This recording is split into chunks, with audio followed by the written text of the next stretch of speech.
गली में साइकिल चलाते बच्चे को पीछे से कुत्ता काट ले।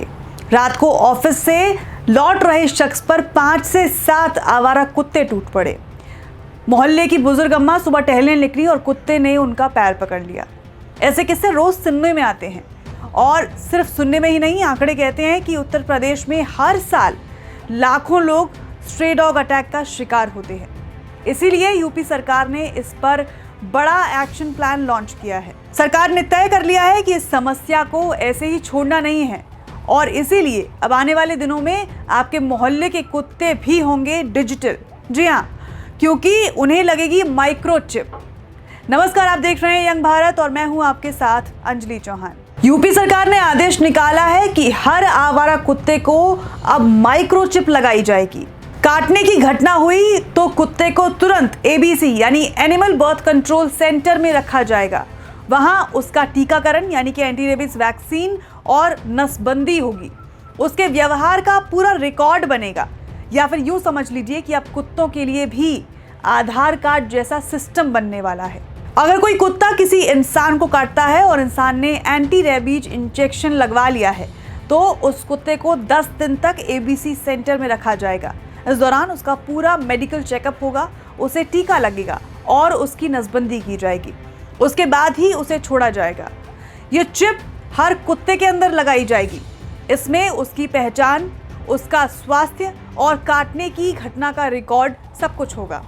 और अगर वही कुत्ता दोबारा काटेगा तो तुरंत पता चल जाएगा। अगर कोई कुत्ता दूसरी बार किसी को काट लेता है तो एक 3 सदस्यीय जांच समिति बैठेगी। इस समिति में होंगे एक गैर सरकारी सदस्य, स्थानीय निकाय के प्रतिनिधि, स्थानीय पशु चिकित्सा अधिकारी।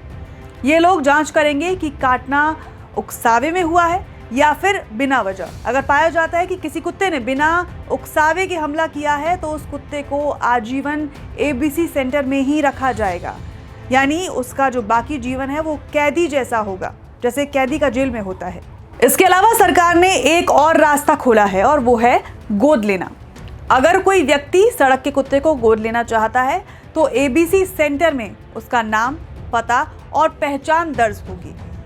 कुत्ते की माइक्रोचिप भी उसी के नाम पर रजिस्टर्ड होगी।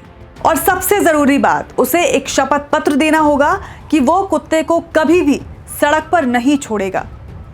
यह माइक्रोचिप लगाने का काम करेगा कौन? इसका चुनाव करेगी नगर निकाय, नगर पालिका परिषद, नगर पंचायत। गाजियाबाद समेत कई जगहों पर इस काम की तैयारी शुरू भी हो चुकी है। अब यहाँ पे एक बड़ा सवाल खड़ा होता है, क्या ये प्लान लोगों को राहत देगा या फिर एक नई मुसीबत बनेगा? राहत इसीलिए क्योंकि अब सड़क पर अचानक हमला करने वाले कुत्तों पर नकेल कसी जाएगी, लेकिन चिंता इसीलिए भी है क्योंकि एबीसी सेंटर में पहले से ही बहुत भीड़ है। क्या वो इतनी बड़ी जिम्मेदारी उठा पाएंगे? सिर्फ यूपी नहीं, पूरे देश में स्ट्रे डॉग्स की समस्या तेजी से बढ़ी है। नेशनल रिपोर्ट्स कहती हैं कि भारत में हर साल लाखों लोग कुत्ते के काटने से पीड़ित होते हैं और कुछ तो अपनी जान भी गंवा देते हैं।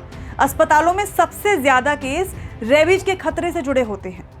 ऐसे में माइक्रोचिप और निगरानी का ये कदम लॉजिकल जरूर लगता है, लेकिन सवाल ये है कि ये जमीन पर लागू कैसे होगा। आप इसे ऐसे समझिए कि अभी तक गली का कुत्ता एक नो नेम था, लेकिन अब उसे अपना एक डिजिटल नाम मिल जाएगा। अगर काटा तो एबीसी सेंटर में जेल यात्रा होगी और दोबारा काटा तो आजीवन हिरासत में रहना होगा। और अगर किसी ने गोद लिया तो अडॉप्शन पेपर पर शपथ लेनी होगी। इस पर लोगों की प्रतिक्रिया कैसी हो सकती है? कुछ लोग खुश होंगे कि चलो अब कुत्तों का डर कम होगा। कुछ एनिमल लवर्स ये सवाल भी उठाएंगे कि आजीवन कैद क्यों? क्या ये बेजुबानों के साथ क्रूरता नहीं है? सरकार कहेगी हमने जनता के लिए एक ठोस कदम उठाया है। लेकिन सवाल खुला रह जाता है, क्या यह सिस्टम सच में सड़कों पर घूमते कुत्तों की समस्या सुलझा पाएगा या ये भी फाइलों और आदेशों तक ही सीमित रह जाएगा? फिलहाल इस रिपोर्ट में इतना ही। बाकी खबरों के लिए आप देखते रहिए YBN यूपी उत्तराखंड। अगर आपने अभी तक इस चैनल को सब्सक्राइब नहीं किया है तो ज़रूर कर लें। वीडियो को लाइक एंड शेयर करें और देखते रहें YBN यूपी उत्तराखंड। नमस्कार।